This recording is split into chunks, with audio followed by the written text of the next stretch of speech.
David Benke. I'm the director of our Resource Management and Systems Division here at the Pollution Control Agency.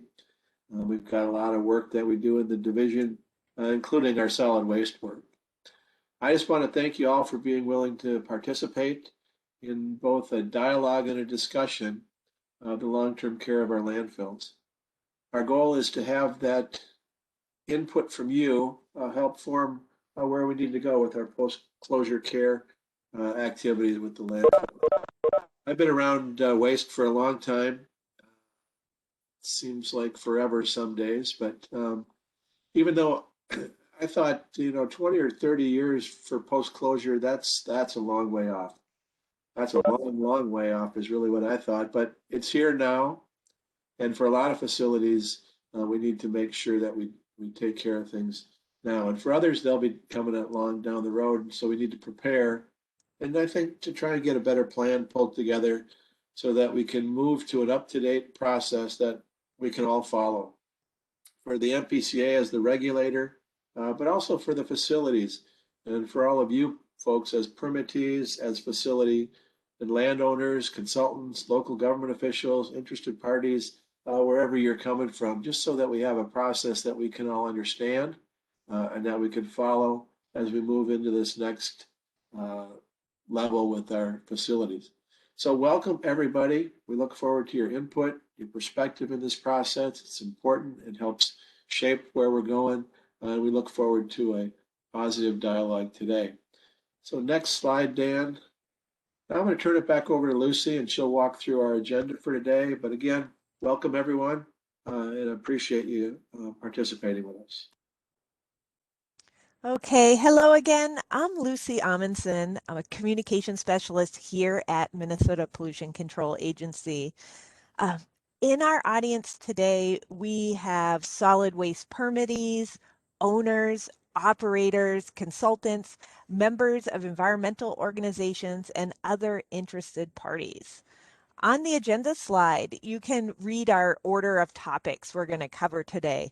But our two main goals are to share information on this topic and gather your feedback and questions that you have. There's going to be many opportunities to participate during the meeting today and even others after the meeting as well. One important note, we are recording this meeting so we can share this information with others who could not attend today. Next slide, please.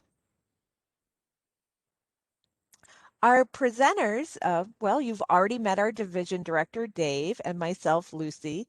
We're going to have Beth Gowries, Laura Pugh, and Cliff Shirk from our MPCA team.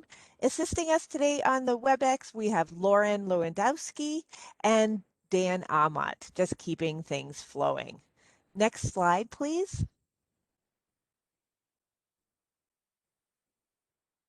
So when we do open the floor, there's a couple ways for you to be able to connect with us.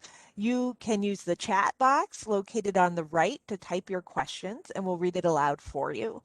And you may also raise your virtual hand.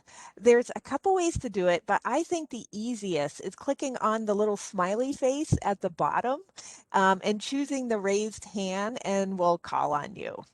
Oh, and please note, if you are typing in the chat, be sure to select everyone as the recipient of your message so that we can all see it. All right, next slide, please. For those of you raising that virtual hand, we're going to call on as many participants we can within our time frame. And after you're called on, you'll need to unmute yourself and we'll give you about a minute to state your question or comment.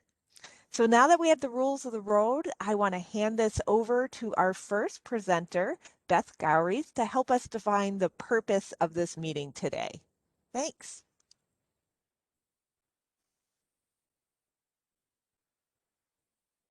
Well, good morning, everybody. I'm Beth Gowries. I'm in the Solid Waste Permitting Group. And I'm going to spend some time today getting this diverse group all in the same place so we can start a discussion on post-closure care criteria. Next slide, please. I'm going to start by introducing some definitions in the solid waste rules. and then give you our background story on sort of how we got started on this, and then a little bit on our continuous improvement process.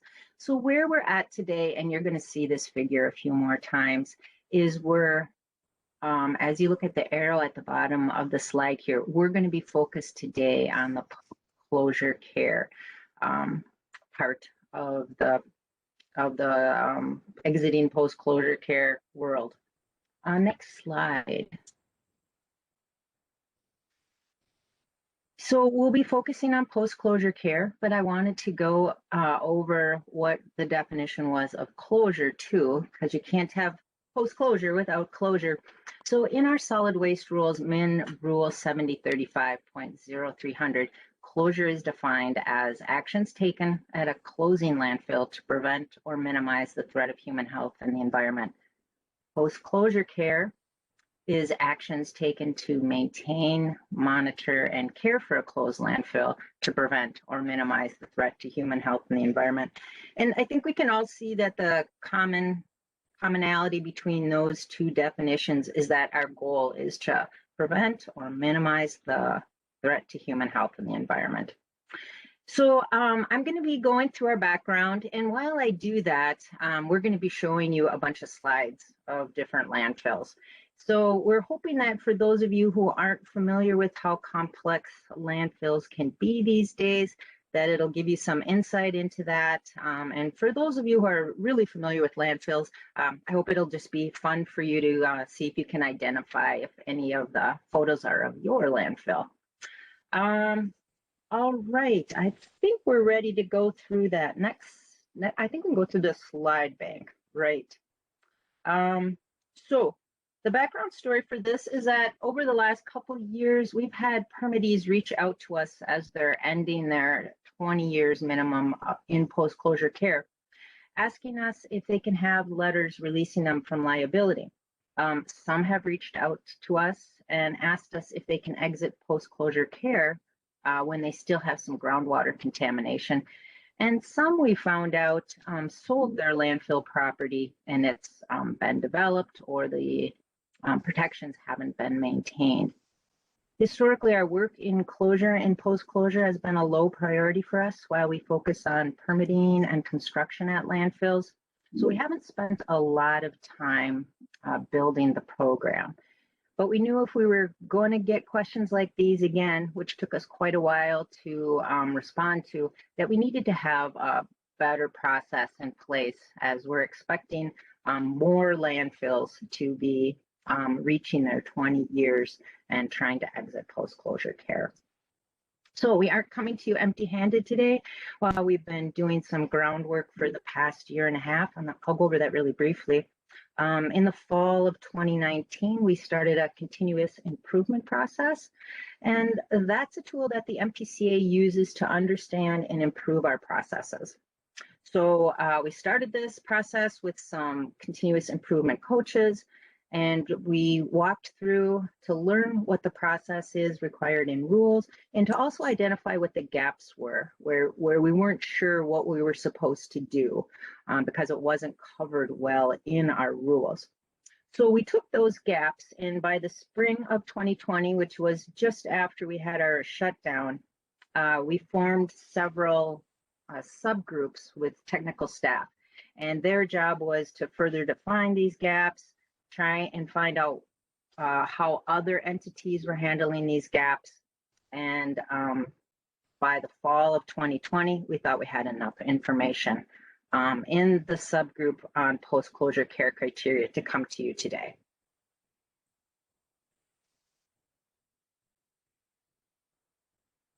So I went over a few definitions, or two definitions. You're going to hear more about the rules in the next talk from Laura.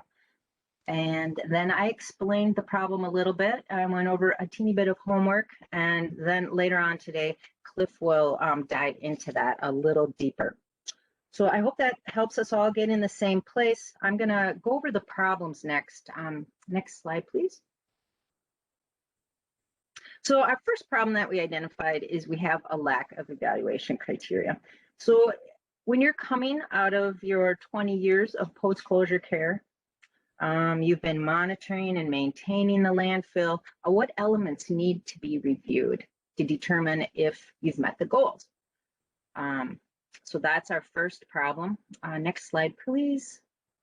Next problem we have is that we need a process to determine that the landfill is in a condition when it leaves post-closure care that is protective of human health and the environment, not just today, but into the future.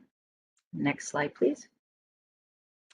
And what we want to have is a clear process. Right now, we don't have a way to communicate a process to permittees and to communities in a way that allows for a consistent, transparent set of goals. We would like these goals to be flexible in a wide range of situations.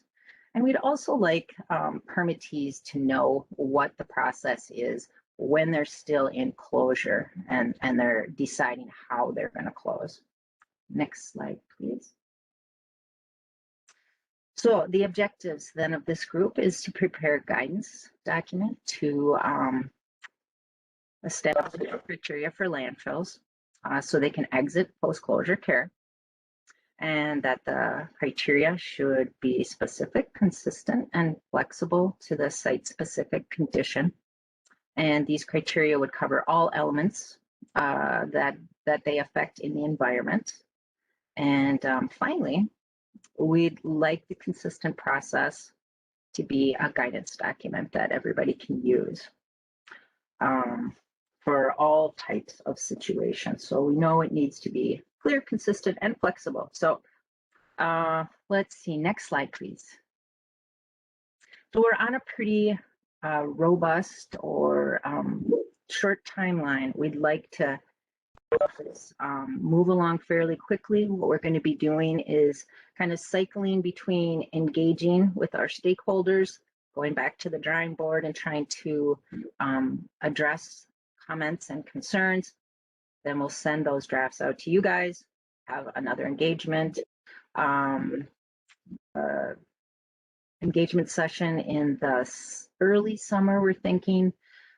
Again, spend the summer probably trying to come up with a final draft, and by fall, we'll have that ready for you. And hopefully that will be our last meeting and we can implement the guidance in the late fall is what we're thinking.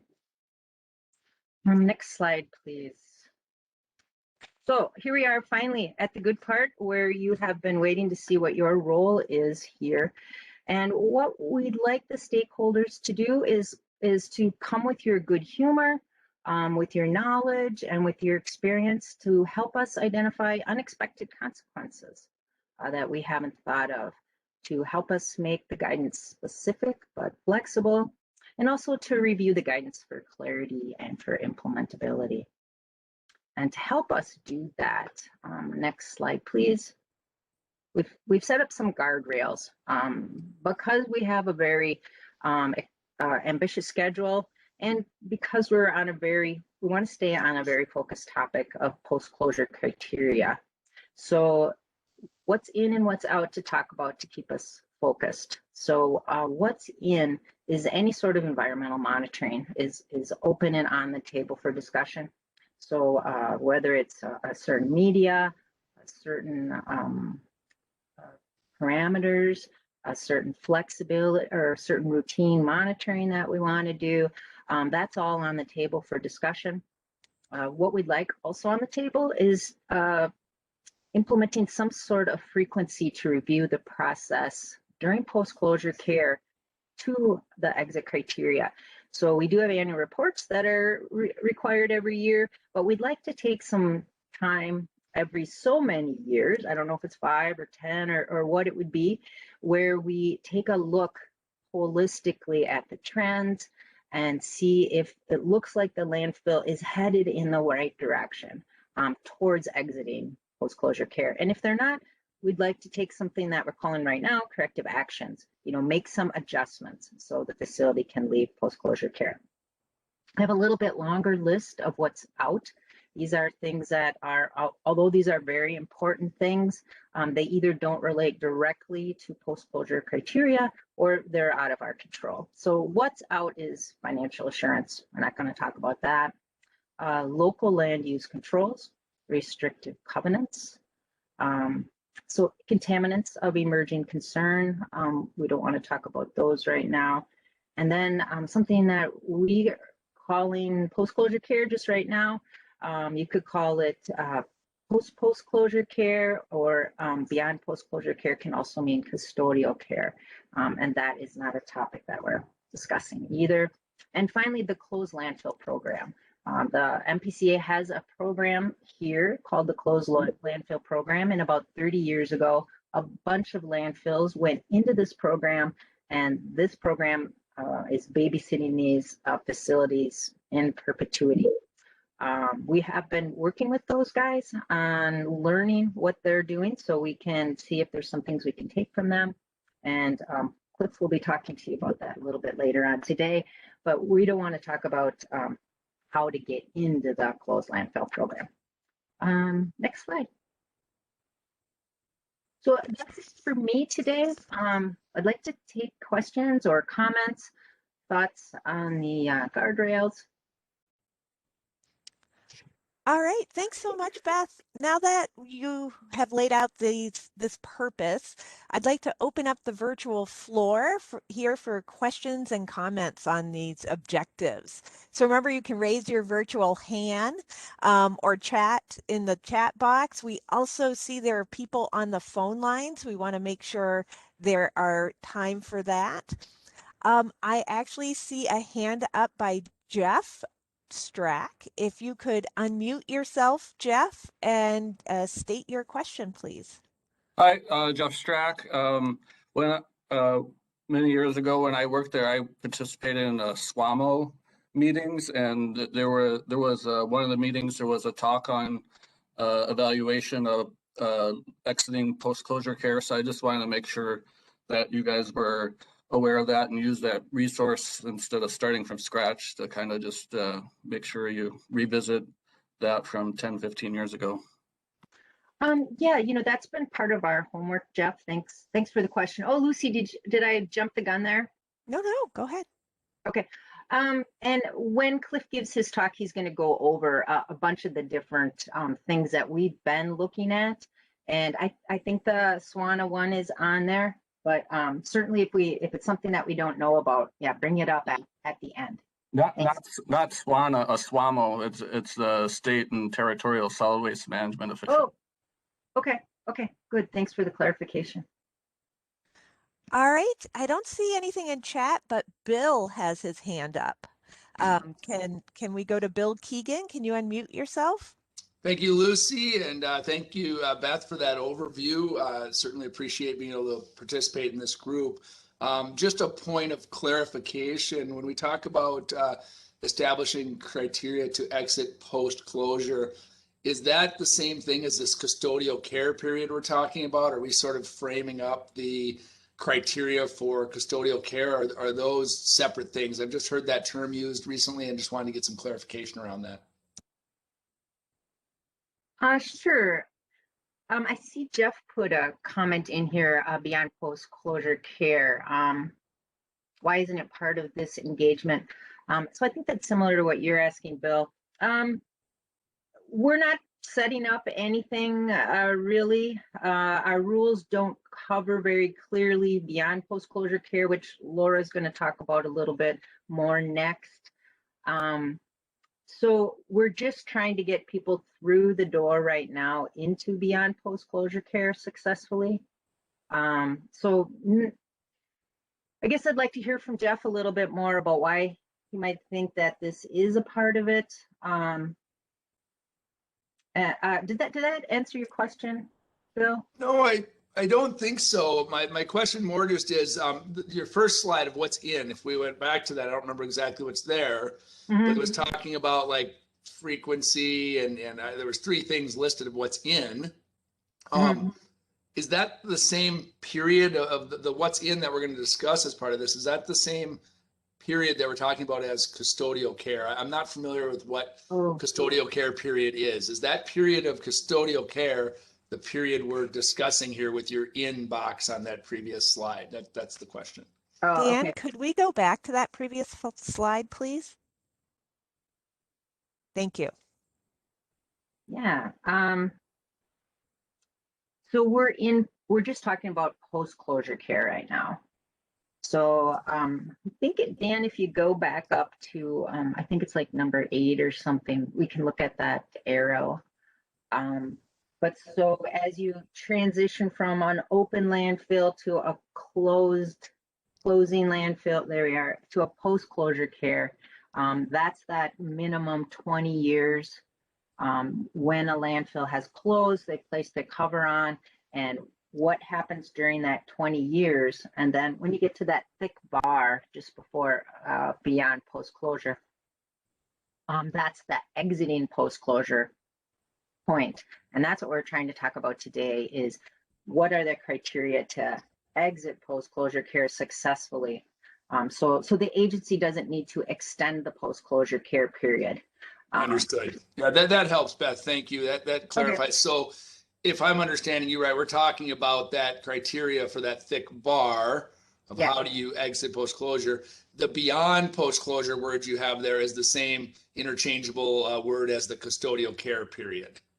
Mm-hmm. But we're not talking about that, but that's custodial care and beyond post-closure in this slide shown is the same thing, right? But we're talking about this bar on how to exit post-closure. Is that correct? Yep, that's correct. Okay, thanks, Beth. I appreciate that.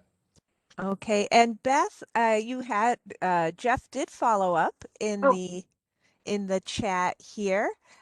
He says that perhaps it is a definition issue on his part. Isn't PC care the 20-year period after closure at a minimum? Yes. Yep. So the 20 years is the minimum. Some landfills have 30 years. And the agency has the ability to extend it if the criteria aren't met. So yes. So his original question is, why isn't it part of this engagement? That beyond post-closure. Did that get thoroughly answered? Oh, I think so. So Bill says, what about sites that are already at or past the end of post-closure care? I think, Bill, that depends on your closure document and some other outstanding things, but and Laura will talk about it a little bit more, but typically if you're already outside the post-closure care part of your CD, your closure document, then Laura's going to go over some requirements, I think, that you're still required to do after that, although you won't have a controlling document.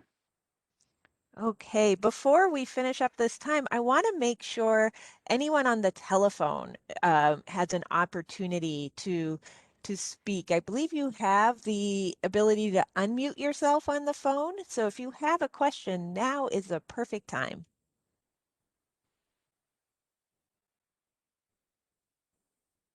All right. Well, I believe we are caught up in our chat and I don't see any more virtual hands. So I think that we can move on, which is great. We want to keep ourselves on time. And we're going to move on to current closure and long-term management process with our own Laura Pugh. And I assure you there's going to be more opportunities for you to give feedback. Next slide, please. Hi, I'm Laura Pugh. I'm a hydrogeologist with the Solid Waste Permitting section. I'm going to go through the stages of the landfill process, starting with closure. And we've already had some questions about that, so hopefully this will provide some clarification. I know we have a variety of participants in this meeting, so some of you may already be familiar with some or all parts of the process, but I want to cover it in enough detail to give everyone at least a basic understanding. Next slide. All permitted landfills go through 5 stages, like shown on this figure here. First is the active and open phase. Then when the site closes, there's a transition to post-closure care, followed by a post-closure care period. At the end of the post-closure care period, there's a transition out of post-closure care. And as we said, this is going to be the primary focus of future meetings. And finally, Minnesota doesn't really define a term for the period beyond post-closure care. That's a term we originally used, and Beth had on her slide, but for the purposes of this presentation, we'll use the term custodial care. So as you can see, it's kind of confusing, partly because we don't have a formal term in our rule, but we'll use it for the purposes of this talk today at least. So now I'm going to spend a little time going through each of those stages and talking about what the key components of each of those are. Next slide, please. The first stage is when the facility is active. The rules require closure plan and post-closure plan be submitted as part of the permit application. These plans are approved and updated as necessary with every permit reissuance during the active life of the landfill. So much of the foundation of how a landfill is managed after closure is laid out in these plans. In each of these stages, I've included, just so you're aware, I've included the rule references that are associated with that stage. And they're kind of small on these slides, but know that we're going to be, after the meeting, we're going to be providing some follow-up information, and these rule references will all be included. So don't feel like you have to write them down or anything. Next slide, please. The second step in the process occurs when a facility closes. So this is when the facility initiates the prescribed closure procedure, which includes implementing their closure plan. They complete a final survey after the final cover construction, filing a deed notification, and submitting a certification of closure to MPCA.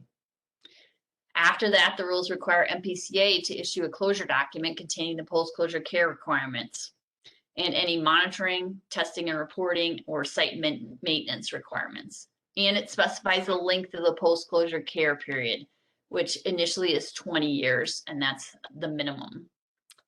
Next slide, please.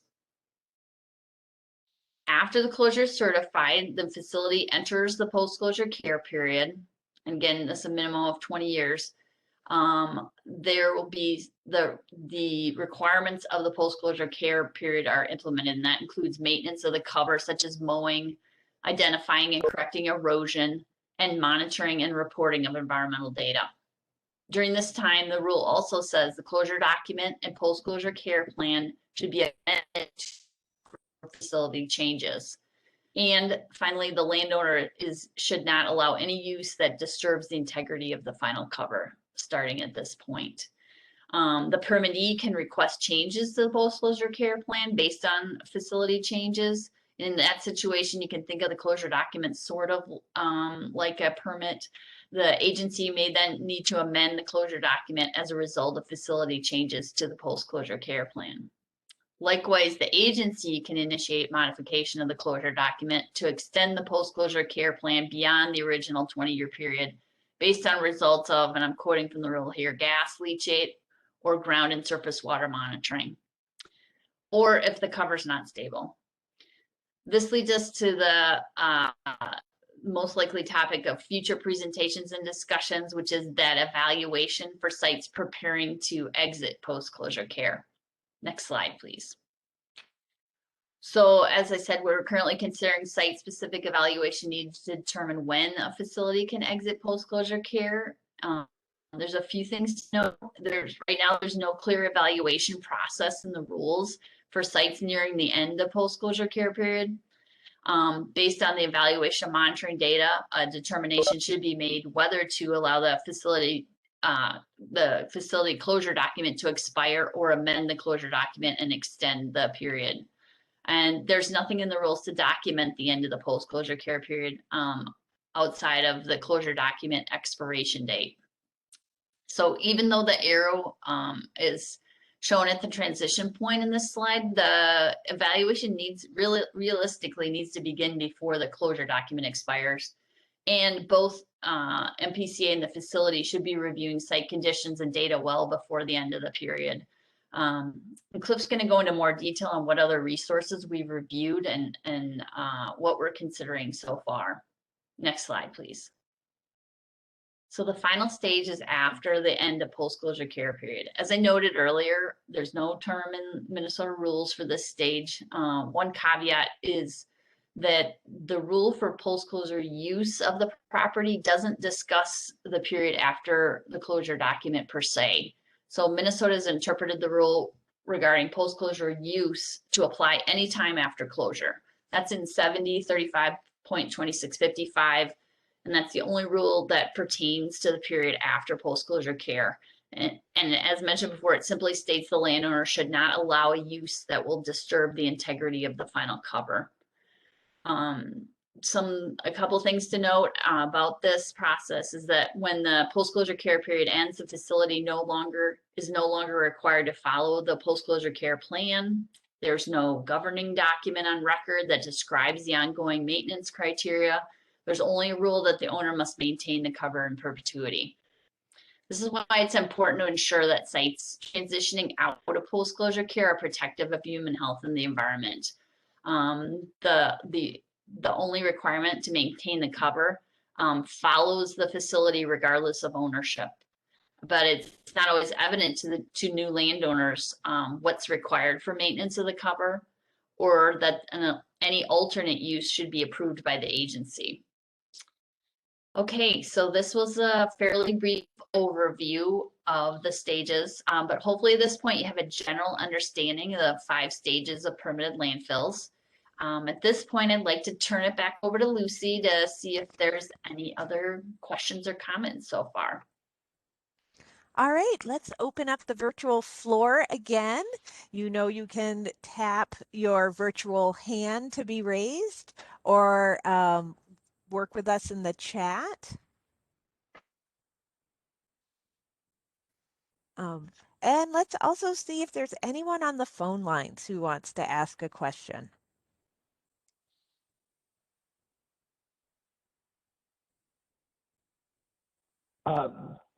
This is Ryan O'Gara. I'm not sure if you can hear me. I'm dialed in. Yes, we can hear you, Ryan. Please go ahead.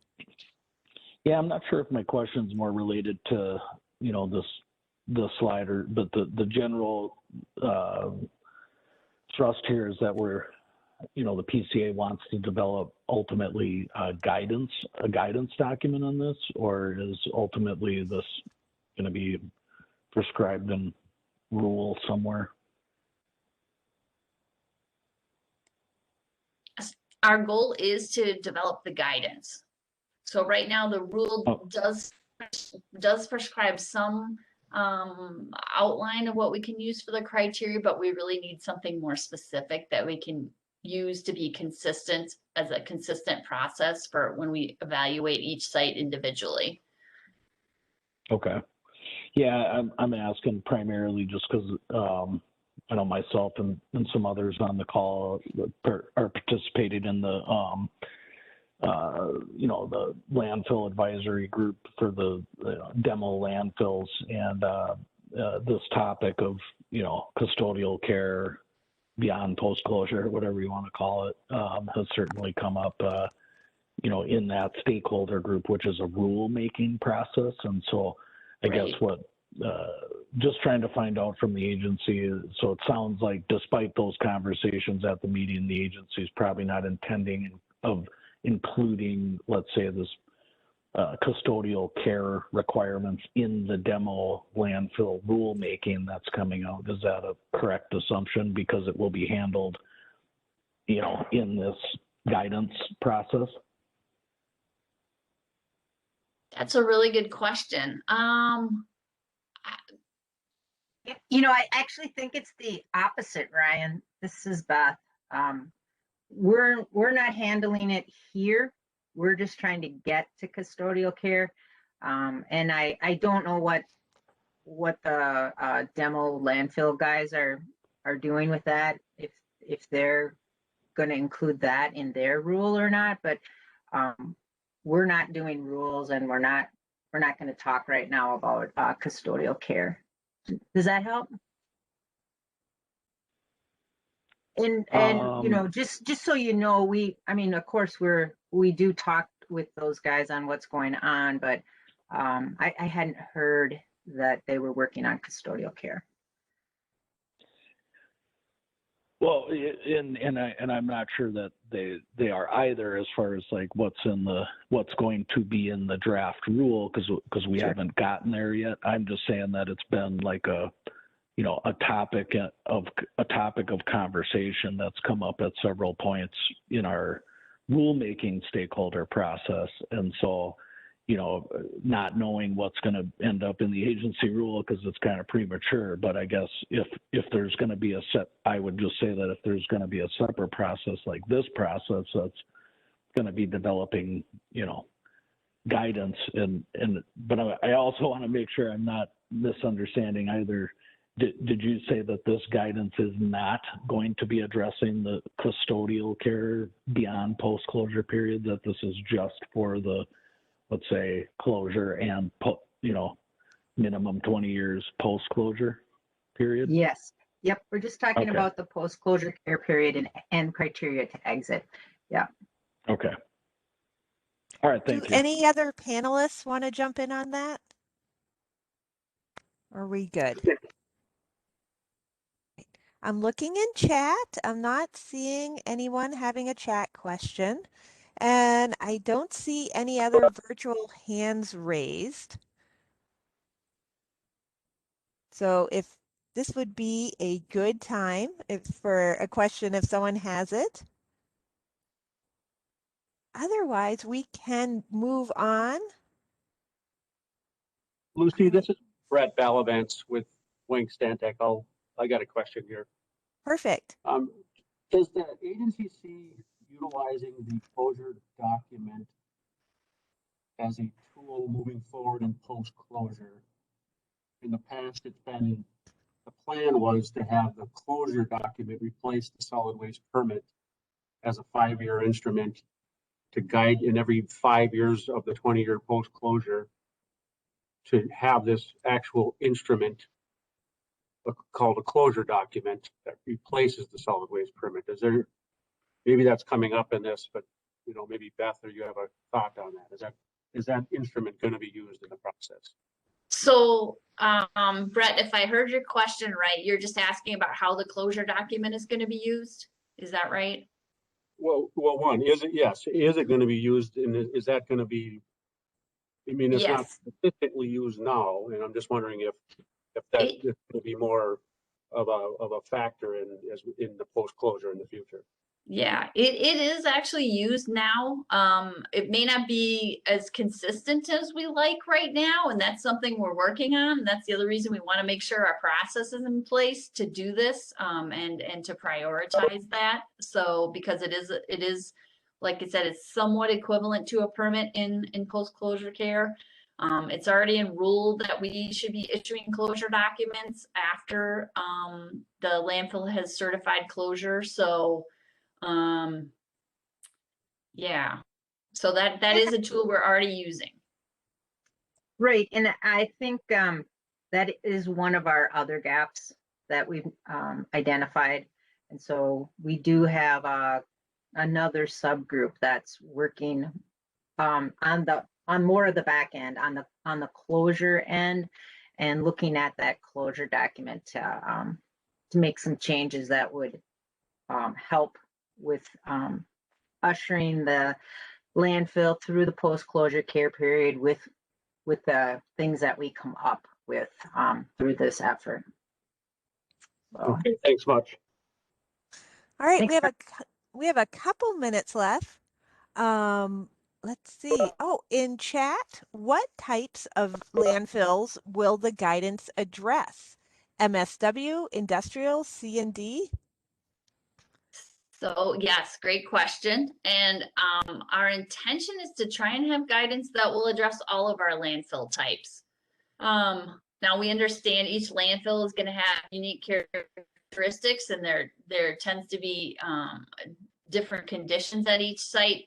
But ultimately, the goals of a landfill exiting post-closure care should be somewhat similar. As Beth mentioned earlier, it's making sure it's protective, making sure that it's maintained, and so forth. So While we may have different types of data to evaluate for each of the landfill types, we're hoping to develop guidance that actually can be applied to all the different types of landfills. All right, seems like a good place for us to move on. We'll put our questions on hold so that we can move on with our presentation. May I have the next slide, please? All right.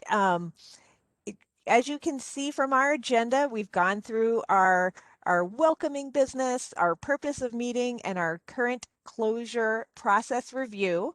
And we are going to move on to ideas from other programs and states. And that is with my colleague, Cliff. So we can let Cliff move that along.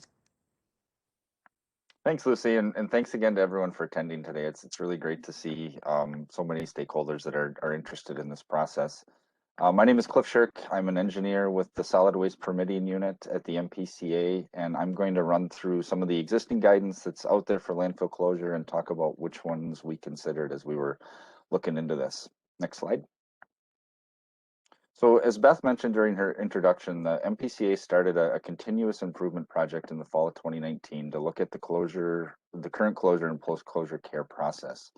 And as part of this, a subgroup of technical staff members was formed to look into post-closure care criteria and what guidance documents had been published around this issue. So as you can imagine, this topic is not unique to Minnesota, and we didn't want to reinvent the wheel because other states and organizations have already published guidance around post-closure care.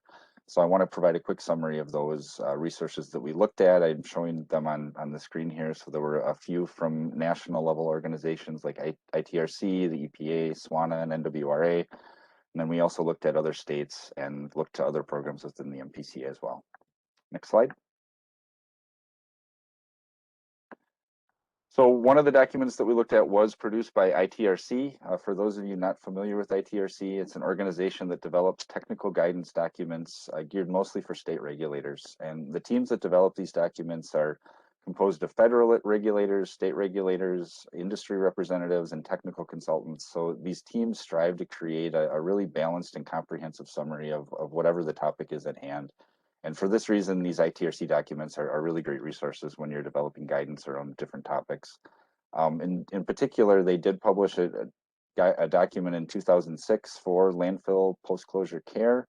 And this document did focus on municipal solid waste landfills and was built around that idea that the EPA provides flexibility to states to use performance-based standards when evaluating the post-closure care period. And the document focuses on four major landfill elements for this evaluation. First, the landfill cover or the cap. Second, the leachate collection system. Third, the groundwater monitoring. And then fourth, any landfill gas monitoring around the facility. And by considering those four elements and gathering data on each of them, the document also provides guidance on how to utilize a data-driven approach to evaluate those elements and to consider how they might inform the decisions on whether a facility may exit the post-closure care period. Next slide. Another document we looked to was produced by the US EPA. We do look to our federal partners for guidance that has been developed in support of their own regulations. And in this case, the US EPA has developed guidance around the post-closure care period for hazardous waste disposal facilities. And these are covered under Subtitle C of those federal regulations. And while we recognize that this doesn't directly apply to what we're working on with this project, there are a number of criteria mentioned in the document that don't directly apply to the Minnesota facilities that we're considering. Specifically, the document touches on things like waste treatment, nature of the waste, or the unit type and design around those facilities, and that's really not exactly in line with what we're considering here. However, this document does still include guidance on leachate, groundwater, landfill gas, and landfill cover, and you can see that those are very similar to what was covered in the ITRC document. So we did look to this and found it useful to consider this as a resource. Next slide. So third, there were some technical guidance documents that have been recently produced by two national professional organizations that deal with landfills. First, the National Waste and Recycling Organization Association, or NWRA, and second, the Solid Waste Association of North America, or SWANA. And first, the NWRA did publish a document in December of 18, and I think this document provides a really nice summary of the considerations for ending post-closure care. First, there's a summary of the different concepts of landfill stability and what guidance to determine those post-closure care requirements typically focuses on the stability of the landfill. And this is considered a way to measure the protection of human health and the environment. So one of those stability concepts is organic stability, and this considers the waste mass and its biodegradation, meaning that once the waste has completed this biodegradation process, it no longer presents a threat to human health and the environment. And the second concept is called functional stability, which means that a landfill could be considered stable once the active controls for things like the landfill gas and the leachate are no longer required to protect human health and the environment.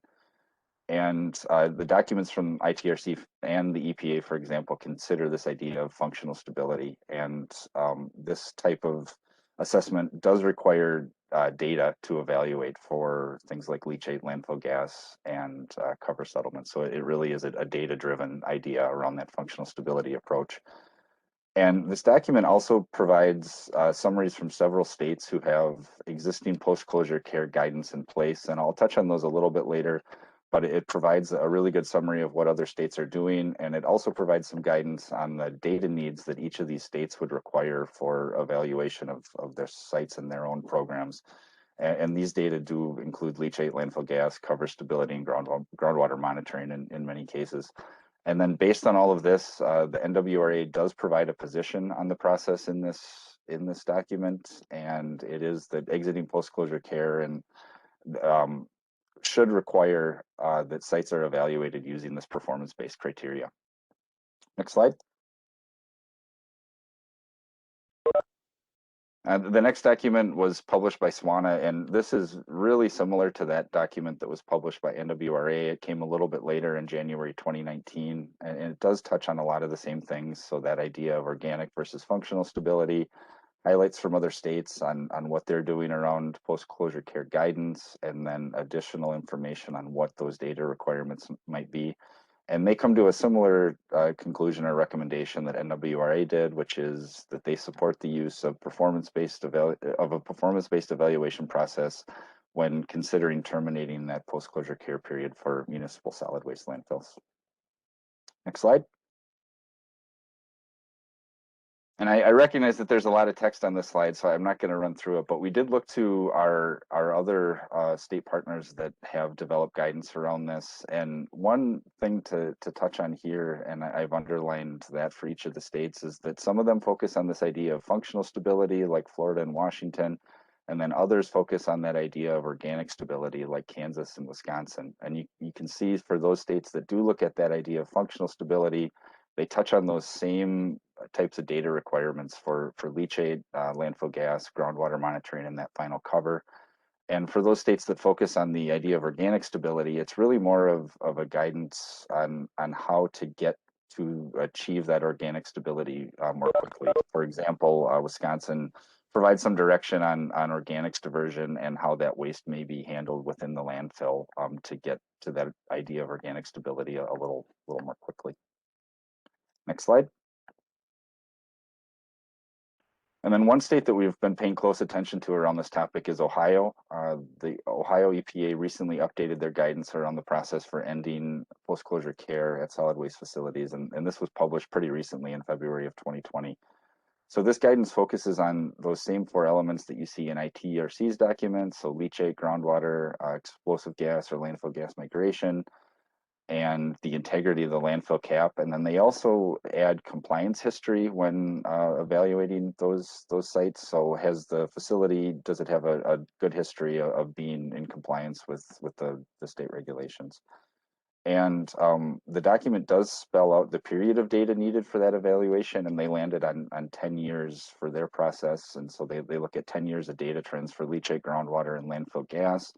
One thing that we do really like about that guidance is that they do also request that there is a check-in meeting 5 years prior to ending that post-closure care period. So this is a great chance to identify whether the site is staying on track in terms of data collection, and also what those trends might look like just a little ahead of time of when they would be exiting that period. And then another thing that we also like about the Ohio guidance is that it does leave some flexibility for evaluating each site, and includes some site-specific considerations like proximity to the groundwater aquifer, any potential surface water impacts, any proximate occupied structures. So that would be a consideration for any migration of landfill gas. And then they also consider future land use, which we feel is important as well. Not only what the landfill looks like now, but what will things look like around it in going into the future. Next slide.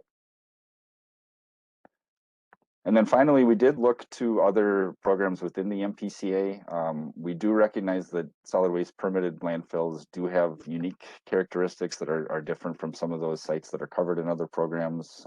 First of all, the potential source of contamination for a landfill is a waste mass, and this was placed with intention. So it's not an accidental spill or a release like you'd see on other remediation sites.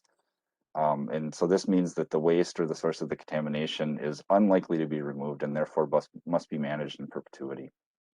And so while we recognize the uniqueness of these facilities, we did look to our other programs just to see where there may be overlaps. First, in ideas of land use and institutional controls. In other programs, sites with known contamination are often limited to what can be done on those sites through institutional controls, and this means that future development of these sites may have strict requirements for what may be built, if anything, or whether there are continued obligations for operations of things like remediation systems. And so we recognize that landfills are no different in this sense, and that future land use may be limited by institutional controls. And Laura did mention this in terms of custodial care period. That would be something like making sure that the cover is maintained. And then second, within the MPCA, we look to the closed landfill program for technical knowledge. And Beth touched on this one a little bit earlier, but for those not familiar with the closed landfill program, it sits within the remediation division at the agency. And they manage 110 closed landfills that met certain criteria to enter the program. They've started the program back in the early 1990s. So there have been a lot of valuable lessons that they've learned through the years as they've cared for those sites. And we were able to learn some of the challenges they've identified for the long-term management of closed landfills. And then lastly, we did discuss the risk evaluation process with other remediation programs at the MPCA. And this really helped us learn what we might need to consider when we're thinking about site-specific items for evaluation of post-closure care exit.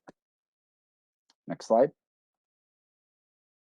So after reviewing all of these resources, you can probably gather that there are a few common threads that run through many of them. And specifically the first three criteria shown here, so gas and leachate generation, landfill cover, and environmental monitoring, are really important when you're considering a performance-based approach to evaluating closed sites and determining whether they meet that definition of functional stability.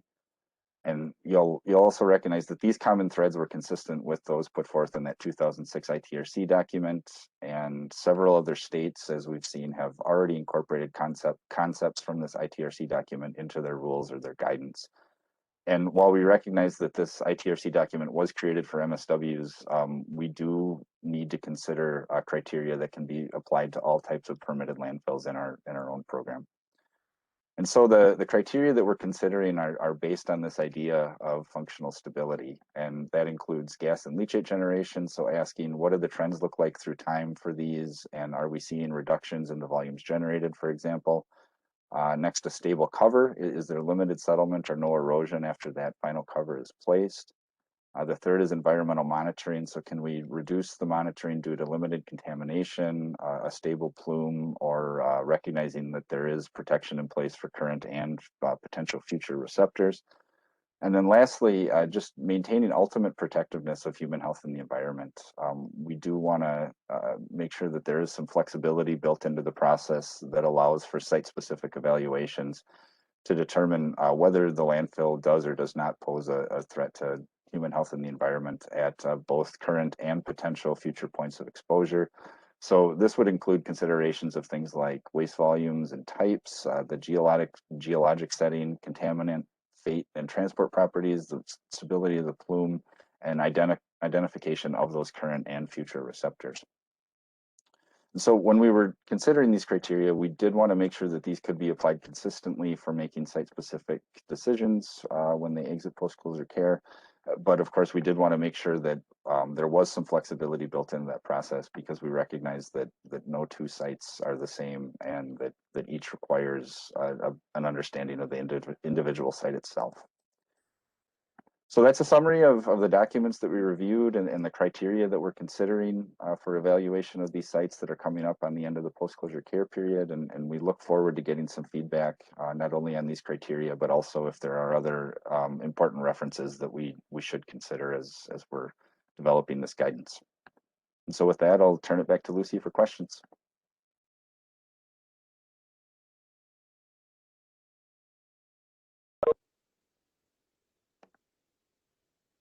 Lucy, you're on mute. Well, it's a real virtual meeting now. So we made it through all of today's presentation materials. And again, it's your turn for the floor for comments. I want to point out in the chat that Eric Anderson put a number of links in there, and those will be available when we send our newsletter or follow-up email as well. I'm going to look to see if we have anyone with their hand up. All right, I don't see anyone right now. Is there anyone on the phone? Oh, go ahead.